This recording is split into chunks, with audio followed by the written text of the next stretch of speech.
Okay, so now that you've actually seen the film in its entirety, you can kind of see that things weren't going quite as well as I would have hoped. I've only recently picked up on some of the skills of actually lighting a scene properly. I've discovered more types of lights that you can use. I've discovered more things you can put in front of them to cut down on their brightness and whatnot, and ways you can bounce light. And I really didn't have a lot of stuff at my disposal when I made this film. I wish I did. I wish I had bounce cards. I wish I had flags to block light. I wish I had more lights on hand, but we just weren't able to do that. We just didn't have the opportunity. And I did not have access to something that they call C-stands, which are stands that are specially made to hold lamps and to hold what they call flags, which are metal tubes fitted with fabrics that either diffuse the light and soften it, or they block out light completely. And you can actually use these to light a person's face but completely block out the light from the background, so you can light the background completely differently. And there's so many things you can do with these stands and these lights, you know. But I didn't have any of that. I had to work with what I had, and what I had really didn't give me a lot of imaginative uses out of it. I was using mostly just two lights in every scene, and there was no sense of lighting a shot in any particular way. I don't even know what the heck I used the lights for, to be completely honest. I think I just used the lights that were there in the hallways.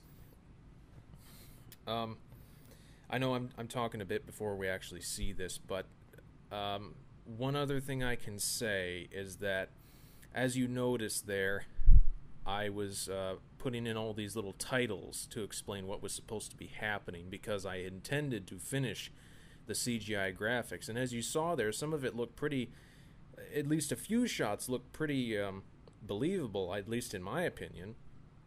And they were very simple to execute. Blender, the program that I used to generate the 3D graphics, is a beautifully simple program.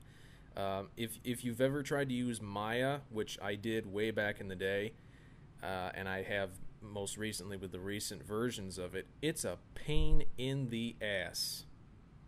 Absolute pain in the ass. There are things about Maya that boggle my mind. It's like I know how to do this stuff because I've used Blender, and I know how to make models, I know how to texture them, I know how to set up lights, but the thing is, it's almost like Maya hates everyone's guts. And so just as you know you're doing the right thing to get what you want, it will throw some sort of bizarre algorithm wrench into the works, and it'll just taunt you to figure out what the hell is going wrong with it. Blender don't do that. Blender shows you everything. I can figure out exactly where a problem is just by looking at all the different windows and figuring out what part of this did I not set up right. It's user friendly, and it creates such beautiful shots. You know, it creates beautiful renders with not a whole lot of work, especially with their newest render engine that's all built in.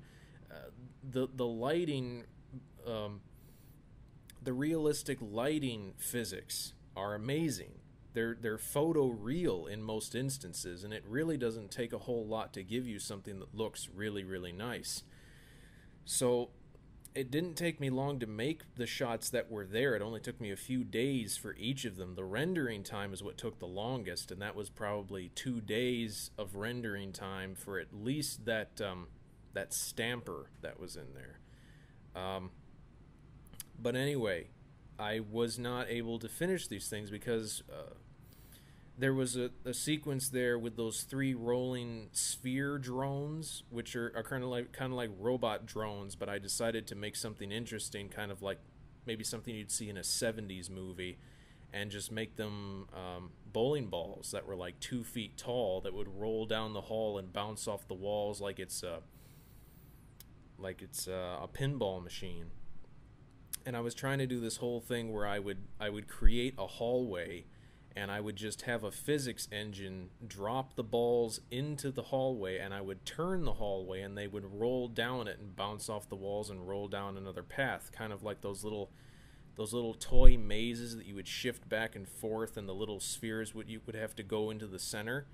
That's what I was doing, but I just couldn't get the weight and the mass of these spheres to be correct so that they would roll the way I wanted them to, and I couldn't figure out how to keyframe the hallway so that the game engine would actually drop the balls and it would go down the hallway by actually having the hallway shift direction.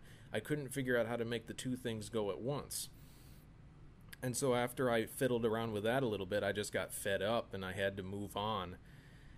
And so this is where it sat. This is the last version of this particular instance of this film that anyone will ever see. If I try to do something new with the project, it will most likely be a complete remade version.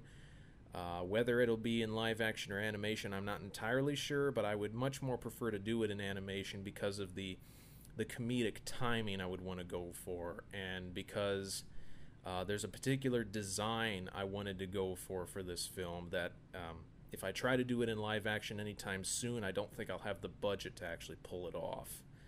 So there you go.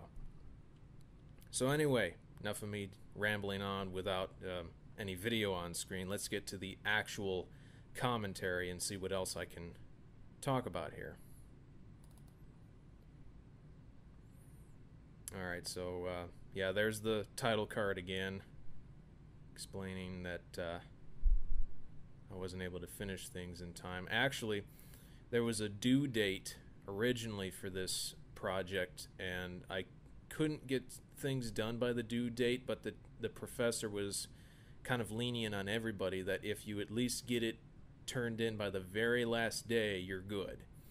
Because he wasn't going to be able to grade anything until after everybody left for the quarter. Now, what should have happened here is that the main character, Robert Miles, should have been the guy walking down the hallway here, because my teacher explained that there wasn't enough emphasis on the protagonist. It felt more like it was a story about this guy.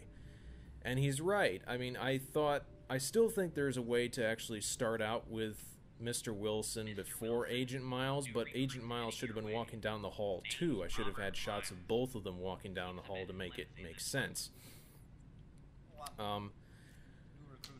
One of the things that irked me once I finally saw this footage is that it's at 30 frames per second, and for some reason I think either the professor said that the cameras couldn't do 24 and they could only do 30, or maybe it was kind of the subconscious thing of him saying that 30 or versus 24 didn't really matter. Actually, 24 frames per second always looks better than 30 because that's what's been established for over 100 years by now. You know, everybody does 24 frames per second because it looks like a film. This doesn't. The aspect ratio looks pretty cool still, but 30 frames per second just bugs me. I mean, this film could look so much better to me if it was in 24, and I really hate the fact that I messed that up. Something else that really irks me is that quite a few of these shots aren't properly in focus, especially that one shot of both of them from a moment ago. It's actually focused on that little whiteboard in the back over there on the right side. And I can't believe I didn't pull focus, but that's because I've never actually had a focus ring. Everything's been automatic focus on every camera I ever used before making this film, so I wasn't as used to actually fixing the focus for every shot. I was just going into frame and everything would be in focus, so it wouldn't matter. But now that I own a T3i, a Canon T3i, I'm finally able to switch lenses and actually pull focus where I want it to be, and I'm really happy about that. This was actually shot with a Sony camera. I think it was a Sony Handycam, which isn't bad. But I don't believe it had an interchangeable lens, actually. I think it just had one zoom lens that was built in. Now, these two guys that are in this film are actually improv guys. They're actually from a small SCAD improv group called the F in Funny, and I feel like they were a really good team because I went to a couple of meetings for the improv group, and these guys had kind of a chemistry together. I felt that they were always playing the type of characters that I was going for in this film. The guy Jesse Moriarty playing Mr. Wilson would always play some sort of eccentric bad guy with a sinister accent, and then James here would always play characters who seem kind of whimpery and that don't really know what to do with themselves, and that's exactly what I wanted. In fact, I think James is kind of naturally skittish, if that's the right thing to say. It's not an insult by any means. It's just he's prone to being that way when he's acting, at least.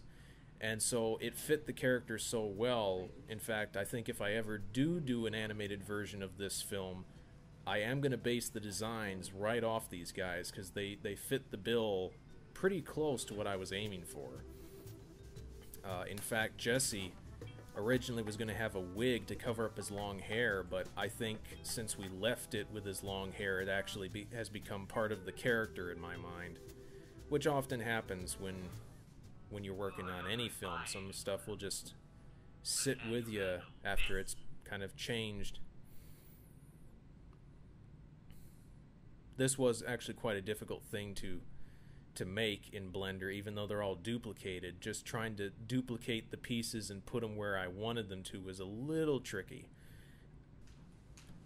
And as you may have noticed in a lot of the shots, at least 3 I know in particular were not very well tracked, with camera tracking, because the 3D object doesn't match up very well, and that's only because the camera is moving so fast and the background is so blurry that it was really difficult for the computer algorithms to actually track anything in the background and make everything line up with kind of an internal image of what the scene looks like. Like, the computer has to figure out what is the left top corner, what's the left bottom corner, what's the front left, what's the front right corner of a room, and then it calculates how to lay the 3D object within the scene so it looks believable. But if it can't track points accurately, then that just doesn't happen, and so some of these shots ended up looking kind of ugly because of that, and there's really no easy way to fix that. I do like the music I was able to find for this sequence. So all of the music is actually, I think most of it is from Kevin MacLeod. I'm not exactly sure how to say his name, but he's from Incompetech.com. He does a lot of musical styles that are all free music to download. And you can donate to him, of course. I haven't yet, but I think if I ever use his music again, I certainly will, because it was very fortunate to come across all these good jazz tracks from him. I think this is actually my favorite shot in the movie, except for that boom pole, which I think I did try to remove at one point, but that particular edited version is not the one that made it into this final version.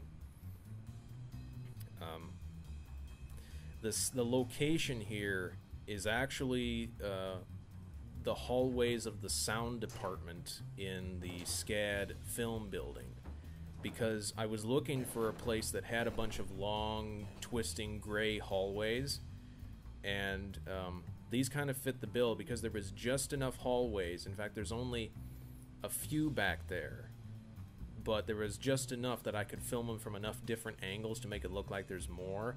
It doesn't fool me in any way, but it might fool the rest of you who watched it, that there was actually more hallways than you could actually clearly see. I do wish I would have made that glowing sign, because that would have been a nice touch to leave off on this project, but sadly I don't think I'll get around to doing that. Now the shot coming up here, this one. This is the most believable shot of special effects I have ever done, bar none. It looks the most convincing, even if there's no shadows from his feet on those saws. It's a kinetic shot, and it's handheld, and the things match right up to the floor. This one certainly doesn't, because this was one of those really badly tracked ones, because the points of the wall back there keep going off screen, and so there's no way to track it properly. But this shot ain't too bad either. But that other one was like, it was the coolest shot I ever did, because it looked so believable, and there was very little modeling done on those saws in the first place. They're very, very simple, and there's not really any particular texture on it except for those little those like steel grate floor panels. I wish I could have made these missile launchers, but they would have been the most difficult thing to model in the entire film, because I think there would have been 2 of them, and animating them would have been the most difficult thing, because so far all I've done is just move stuff up and down and rotate it. Those things would have actually had to have kind of a robotic movement to hinged arms, and that would have been quite a challenge for me at the time. I do think that I managed to light this really well, because the lighting here, I don't know how I did it, but I managed to match the lighting to all of the lighting fixtures in all of these hallways. It feels like it's part of the scene, minus what shadows might need to be there. Sadly, one of the other glaring things is that I put all of these tape marks on the ground of where things were supposed to be, but I never managed to figure out how to believably cover them up, because I know Photoshop has a clone tool, but that would have meant I'd have to take every single frame and clone stuff. And I know that's probably how Hollywood actually does it all the time, but man, that must be a really boring job.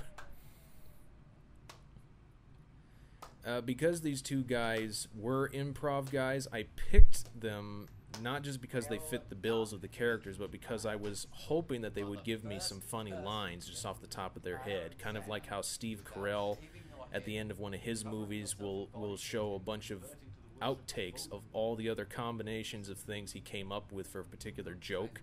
I asked these guys to give me a couple of different options, and granted, they're not particularly special, and I didn't get too many of them, but at least 2 or 3 of them were quite good, and that's why I chose the one at the end of this film, because it was the most radically crazy thing that he could think of, and I certainly wouldn't have been able to write it myself in the script. That's what I was hoping to get dialogue that I didn't have to come up with, because I'm not good at coming up with funny dialogue, at least not very much. So I was happy to have these guys add a little pizzazz to the project as it is.